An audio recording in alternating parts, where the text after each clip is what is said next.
Hello everyone, आज की video में देखेंगे सोशियोलॉजी पेपर 2 का क्लास 11 चैप्टर 5 जो है आपका समाजशास्त्र अनुसाधन पद्धतियाँ। इस चैप्टर से जितने भी आपके एनसीईआरटी और एससीईआरटी से क्वेश्चन बन सकते थे हमने इस क्वेश्चन में शामिल किया है, जो आपके बीपीएससी 3.0 और स्टेट 2024 के लिए काफ़ी ज़्यादा इम्पोर्टेंट है। ये क्लास 11 का लास्ट चैप्टर है। आपको पता होगा कि क्लास 11 में टोटल 5 चैप्टर हैं, जो कि आज का लास्ट चैप्टर है। इसके बाद हम क्लास 12 के चैप्टर वाइज आपके लिए क्वेश्चन आंसर लाएंगे। तो वीडियो को लाइक और शेयर जरूर कर दीजिएगा। अगर आप फर्स्ट अटेम्प्ट में पेपर को क्लियर करना चाहते हो, चाहे वो स्टेट हो चाहे आपका बीपीएससी 3.0, तो आप लोग के लिए प्रैक्टिस सेट दिया जा रहा है, जिसमें आपको 1000 प्लस क्वेश्चन आंसर और साथ में व्याख्या सहित आपको दिया जा रहा है सिर्फ 151 में। अगर आपको एनसीईआरटी चैप्टर वाइज क्लास 11 12 का क्वेश्चन आंसर चाहिए, तो सिर्फ आपको 151 में दिया जा रहा है। आपके एग्जाम में काफ़ी कम टाइम है, तो सीरियस होकर पढ़िएगा। सबसे इम्पोर्टेंट होता है आपको गाइडलाइन। जैसे कि मैंने आपको 2 बार स्टेट और बीपीएससी क्वालीफाई किया, तो मैं आपको पूरा गाइड करूँगा। अगर आप इसका कॉम्बो लेते हो, तो मैं आपको गाइड करूँगा कैसे आपको पेपर क्लियर करना है, कैसे किस क्वेश्चन को कितना टाइम देना है। कोई भी आपके मन में क्वेश्चन होता है एग्ज़ाम से रिलेटेड, हर एक क्वेश्चन के डाउट को आपको क्लियर किया जाएगा। जो मेरा गाइड रहेगा, अपने एक्सपीरियंस के बेसिस पे मैं आपके साथ शेयर करूँगा। लेने के लिए आप मुझे इस नंबर पे व्हाट्सएप कर सकते हैं, जो अभी तक बहुत सारे बच्चे ऑलरेडी ले चुके हैं। तो चलिए शुरू करते हैं आज का पहला क्वेश्चन। पहला क्वेश्चन है, सामाजिक अनुसाधन का क्या अर्थ है? जैसे कि चैप्टर ये है आपका अनुसाधन, तो इससे सामाजिक अनुबंधन से आप क्या समझते हो, आपको पता होना चाहिए। पहला ऑप्शन है, नया ज्ञान प्राप्त करने के लिए व्यवस्थित प्रयास। बिल्कुल ऑप्शन ए बिल्कुल सही है। ऑप्शन बी है, नए तथ्य की खोज को व्यवस्थित विधि। तो इसका जो राइट आंसर होगा ऑप्शन डी हो जाएगा, ए और बी दोनों। क्वेश्चन सेकंड है, शोधकर्ता और प्रतिवादी के बीच निर्देशित बातचीत को क्या कहा जाता है? ये सवाल आपके एग्जाम में ऑलरेडी पूछा जा चुका है, तो आपको इसका आंसर पता होना चाहिए। इसका जो राइट आंसर होगा ऑप्शन बी होगा, साक्षात्कार। जनसंख्या के प्रत्येक सदस्य को कवर करने वाला एक व्यापक सर्वेक्षण क्या कहलाता है? ये सवाल आपके बीपीएससी 2.0 में पूछा गया था। पहला ऑप्शन है एक सर्वेक्षण, सेकंड ऑप्शन है प्रतिभागी अवलोकन, या ऑप्शन सी जनगणना, या ऑप्शन डी केस स्टडी। तो इसका जो राइट आंसर होगा ऑप्शन सी होगा, जनगणना।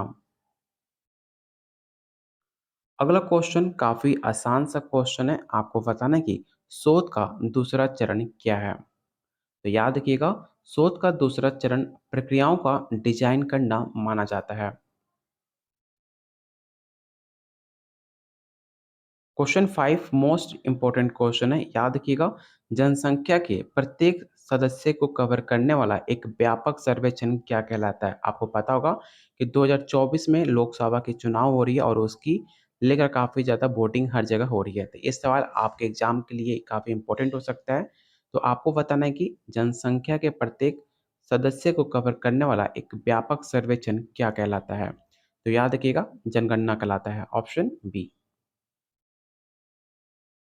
सामाजिक पहलुओं के बारे में मात्रात्मक तथ्य एकत्र किए जाते हैं, ऐसा कहा जाता है।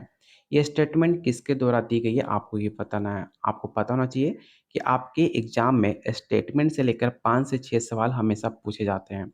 ये जो काफ़ी फेमस स्टेटमेंट है, एम एम हैरिसन द्वारा दी गया था, S M Harrison. Option B इसका राइट आंसर होगा। जनसंख्या के प्रत्येक सदस्य कवर करने वाला एक व्यापक सर्वेक्षण क्या कहलाता है? तो जस्ट हमने एक क्वेश्चन अभी कंप्लीट किया था, एक क्वेश्चन रिपीट है। तो इसका राइट आंसर ऑप्शन सी होगा, जनगणना। समाजशास्त्री पर्यवेक्षक का प्रमुख उपकरण क्या है? पहला ऑप्शन है हथियार और पिस्तल, पेंसिल और कागज, इनमें से कोई नहीं, या ऑप्शन डी है केस स्टडी। तो इसका राइट आंसर ऑप्शन बी होगा, पेंसिल और कागज। क्वेश्चन 9 है, यादृच्छिक शब्द चयन का सुझाव देता है। पहला ऑप्शन है बिना किसी सिस्टम या डिजाइन के उत्तम संरचना, बड़ी आबादी के साथ या ऑप्शन डी है छोटे चैन के साथ। तो इसका जो राइट आंसर होगा ऑप्शन ई होगा, बिना किसी सिस्टम या डिजाइन के। समुदाय की वंशावली फील्ड वर्क के दौरान तैयार की गई थी। वंशावली शब्द का क्या अर्थ है? तो काफ़ी आसान सा क्वेश्चन है, आपको पता होना चाहिए कि वंशावली मतलब एक पारिवारिक वृक्ष बनाना। जैसे कि अगर आप बिहार से हो, जो भी ज़मीन का रजिस्ट्री होता है उसमें वंशावली बनता है। वंशावली का मतलब कि जैसे आपकी वृक्ष है, सेम आपके पूर्वजों द्वारा एक लिस्ट बनती है आप तक कि कौन-कौन इस वंश के आपके सपुत्र हैं या सपुत्र हैं। उसको कहा जाता है वंशावली, जो कि एक ब्रिज का पारिवारिक आप बोल सकते हो। इसका राइट आंसर ऑप्शन आपका ए होगा।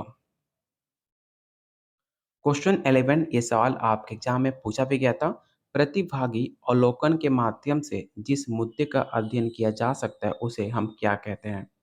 उसे बाजार नीति कहते हैं, शिशु मृत्यु दर कहते हैं, तलाक की दर या ऑप्शन डी है समुदाय का दैनिक जीवन। तो इसका राइट आंसर ऑप्शन डी होगा, समुदाय का दैनिक जीवन। वो विशेषता जो प्रश्नावली और साक्षात्कार के बीच सामान्य नहीं है। ये सवाल काफ़ी मोस्ट इम्पोर्टेंट है, याद रखिएगा। इसका जो राइट आंसर होगा ऑप्शन बी होगा, एक बड़े ब्रह्मांड में उपयोग करें, ऑप्शन बी।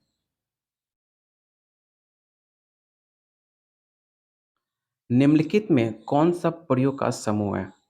काफ़ी आसान क्वेश्चन है, आपको पता होना चाहिए कि जो आपका स्वतंत्र चर और आश्रित चर ये दोनों जो होते हैं आपके प्रयोग का समूह माना जाता है, इसलिए इसका राइट आंसर ऑप्शन सी होगा।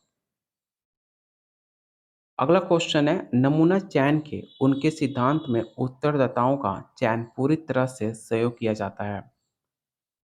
इसका जो राइट आंसर होगा ऑप्शन ई होगा, इसे याद रखिएगा, इस सवाल काफ़ी इंपॉर्टेंट है आपके एग्जाम के लिए। सैद्धांतिक क्षेत्र में सामाजिक अनुसंधान का उद्देश्य क्या है? इस सवाल आपके एग्जाम में पूछा भी गया था कि सैद्धांतिक क्षेत्र में सामाजिक अनुसंधान का क्या उद्देश्य है? तो इसका राइट आंसर ऑप्शन ए होगा, मनुष्य की समस्याओं को पता लगाना।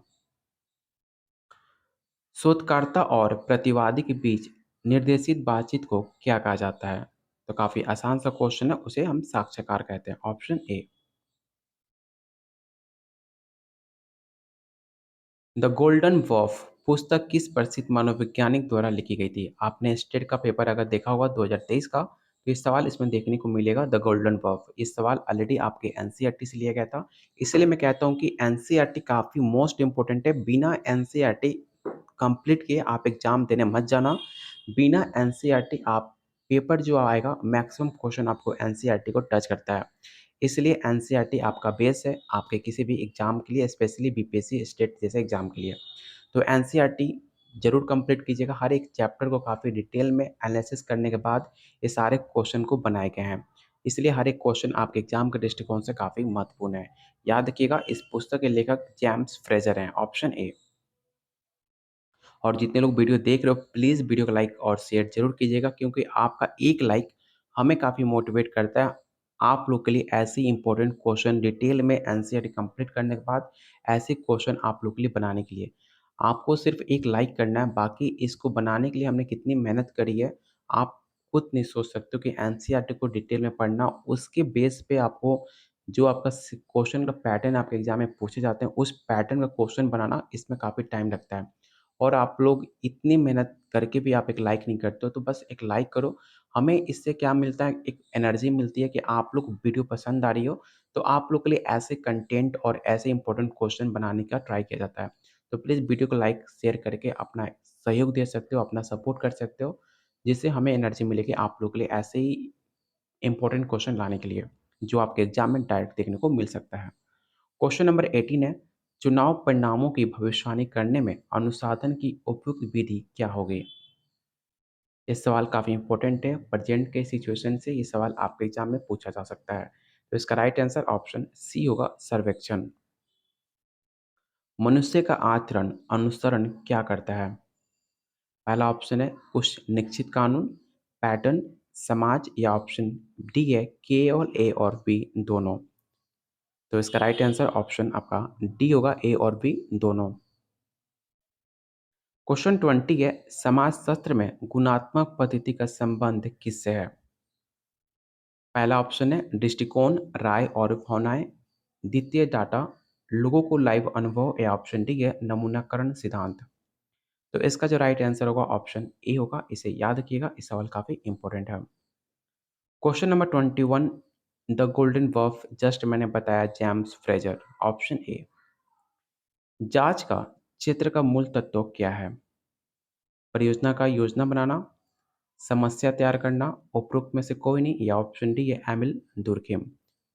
तो इसका जो राइट आंसर होगा ऑप्शन बी होगा। जांच का जो क्षेत्र होता है समस्या तैयार करने का मूल तत्व माना जाता है, तो इसका राइट आंसर ऑप्शन बी होगा। निम्नलिखित में कौन एक अच्छे शोधकर्ता का गुण है? पहला ऑप्शन है वैज्ञानिक दिमाग और वैज्ञानिक दार्शनिक डॉक्टर, या ऑप्शन डी है अनुसाधन योग्यता। तो इसका राइट आंसर ऑप्शन आपका डी हो जाएगा, अनुसाधन योग्यता। क्वेश्चन नंबर 24 है, सॉरी। रिकॉर्डर जैसे उपकरणों का आगमन अक्सर प्रतिवादी को परेशान करता है। पहला ऑप्शन है खुश, ऑप्शन बी है आरामदायक, असहज, या ऑप्शन डी है निराश। तो इसका राइट आंसर ऑप्शन सी होगा, असहज। क्वेश्चन नंबर 25 है, अवलोकन में मुख्य भूमिका किसकी निभाती है? आंखें, बाल, हथियार, या ऑप्शन डी इनमें से कोई नहीं। याद रखिएगा, जब बात की जाए अवलोकन की तो उसमें जो मुख्य भूमिका होती है आपकी आंखें की होती है, तो ऑप्शन इसका ए राइट आंसर होगा। क्वेश्चन नंबर 26 है, निम्नलिखित में कौन सा अनुसाधन परियोजना का चरण है? पहला ऑप्शन है डेटा का विश्लेषण, रिपोर्टिंग परिणाम, डेटा एकत्र करना, या option D all of this. तो याद रखिएगा, इसका जो राइट आंसर होगा ऑप्शन डी होगा, ऑल ऑफ दिस। क्वेश्चन 27 और आज का लास्ट क्वेश्चन है इस चैप्टर 5 से, जो काफ़ी इंपॉर्टेंट क्वेश्चन है। स्थिरीकृत यादृच्छिक नमूना किससे अधिक है? पहला ऑप्शन है स्थिरीकृत से, प्रतिनिधि से, उद्देश्यपूर्ण से, या ऑप्शन डी या उपरोक्त में से कोई नहीं।